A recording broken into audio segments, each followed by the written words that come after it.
En el nombre del Padre, y del Hijo, y del Espíritu Santo. Amén. Bien, pues hoy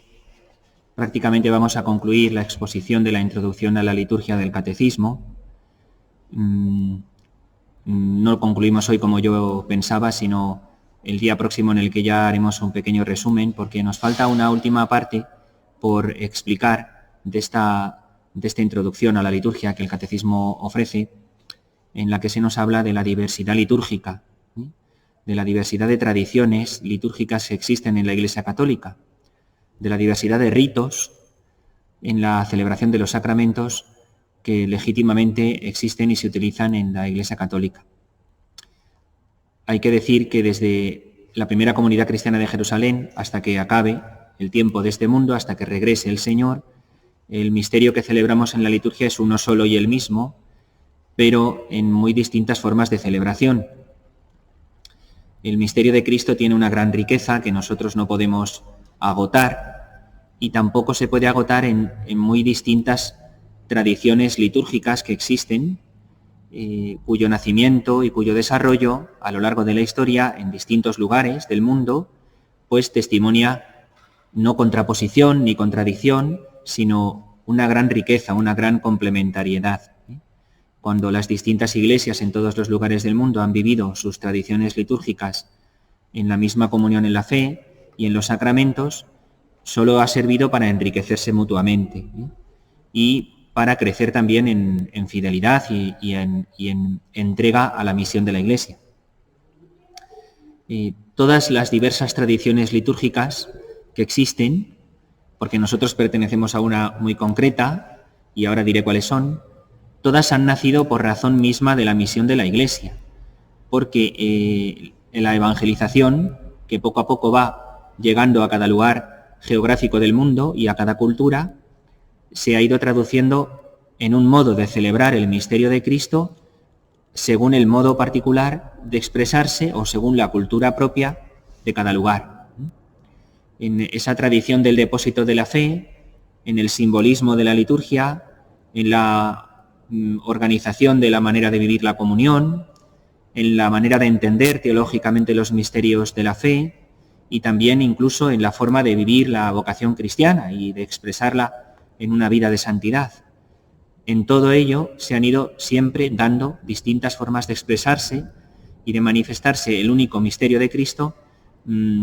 dependiendo del área geográfica o de la cultura distinta del lugar en el que se trata. Así que Cristo, luz y salvación de los pueblos, como dice el concilio, mediante la vida litúrgica en la Iglesia, se manifiesta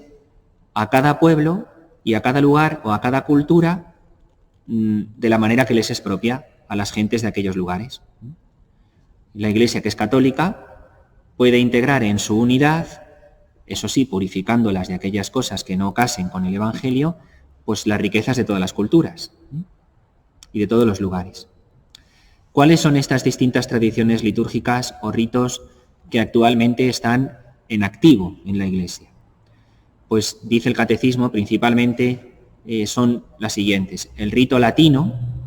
dentro del rito latino, principalmente el romano, que es el que nosotros conocemos porque es el que utilizamos cada día en la misa, conforme al que están dispuestos nuestros libros litúrgicos, pero también hay otros ritos latinos que son el rito hispánico visigótico, propio de la Iglesia mozárabe aquí en España, y otros de diversas órdenes religiosas, el rito ambrosiano, y después, ya fuera del rito latino, el rito bizantino, propio de la Iglesia oriental en Europa, y otros que pertenecen a la zona de Asia Menor o del Oriente Medio, en el origen de las primeras comunidades cristianas, como son el rito llamado alejandrino, el rito copto, el rito siriaco, el rito armenio y los ritos maronita y caldeo. Todos estos ritos son tradiciones litúrgicas distintas conforme a las cuales se celebran los sacramentos, conforme a la cultura o a la expresión propia de ese lugar. Y actualmente, hoy en día, se utilizan. El Concilio Vaticano II decía: el concilio, fiel a la tradición, declara que la Santa Madre Iglesia concede igual derecho y honor a todos estos ritos legítimamente reconocidos y quiere que siempre se conserven y se fomenten por todos los medios. Por tanto, no se celebra la liturgia de la misma manera en todos los lugares del mundo y esta celebración debe corresponder pues al genio, es decir, a la capacidad, a la maestría y a la cultura de los pueblos, de cada pueblo distinto. Y se debe de anunciar, celebrar y vivir en todas las culturas el misterio de Cristo, de tal manera que estas culturas no sean anuladas, no sean abolidas, sino que sean rescatadas, asumidas, realizadas por el misterio de Cristo que celebramos y que predicamos. Todos los hijos de Dios en todos los lugares del mundo, mediante su cultura, su lengua propia, su forma de vivir, asumida y transfigurada por Cristo, todos, a su modo propio, pues pueden tener acceso al Padre Dios, ¿no?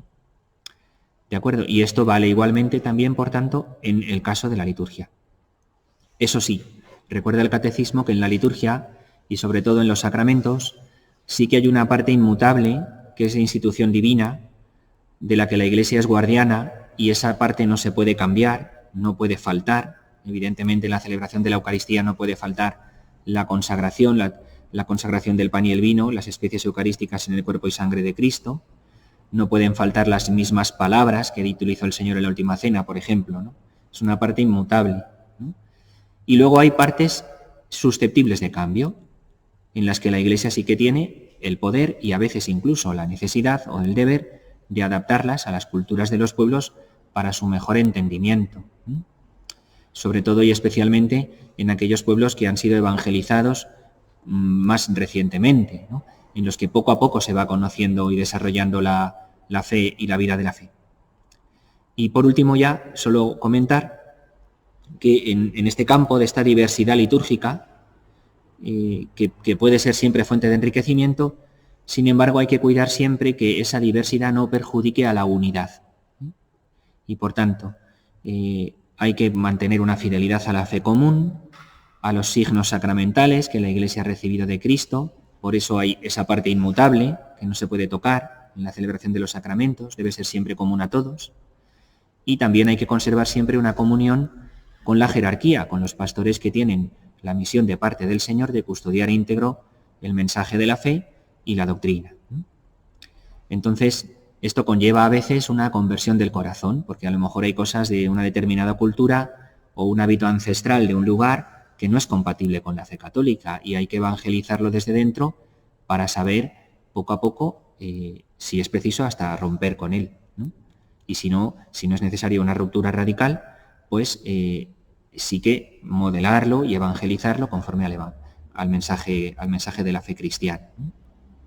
Bien, pues esto en lo que se refiere a la diversidad litúrgica, que es algo muy poco conocido y de lo que particularmente pues en el mundo occidental de la Iglesia Católica, donde tradicionalmente siempre utilizamos el rito romano, apenas se habla, pero que es una gran riqueza también que existe y de la que se vive en la Iglesia Católica en la celebración del misterio de Cristo.